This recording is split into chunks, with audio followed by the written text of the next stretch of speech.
Hello, অনেক গরম পড়েছে তাই জুস বানিয়ে নিলাম। ওয়াটারমেলন জুস সিম্পল বানিয়েছি।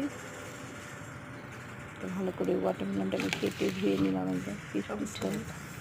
তারপর মিক্সি নিয়ে এতে ওয়াটারমেলন দিয়ে দিলাম, সাথে ঠান্ডা ঠান্ডা আইস কিউব দিয়ে দিলাম, চিনি, একটু নুন। লিমনটা পরে অ্যাড করেছি তাই। তারপর গ্রাইন্ডারে গ্রাইন্ড করে নিলাম, একটু সুগার দিয়েছি, একটু বেশি টাইম লাগানো হয়ে গেল সুন্দর করে। দেখো, সাথে একটু গ্লাসটাকে একটু সাজিয়ে নিলাম আর সল্ট দিয়ে, ব্ল্যাক সল্টও ছিল, দুটো মিক্স করে খেতে বেশ দারুণ লাগে।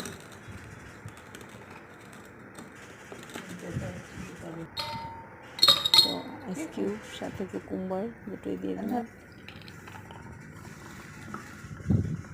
তো হয়ে গেল রেডি আমাদের জুস। সল্ট দিয়ে দিলাম, ব্ল্যাক সল্ট সাজিয়ে দিলাম। ভীষণ টেস্টি হয়েছিল খেতে।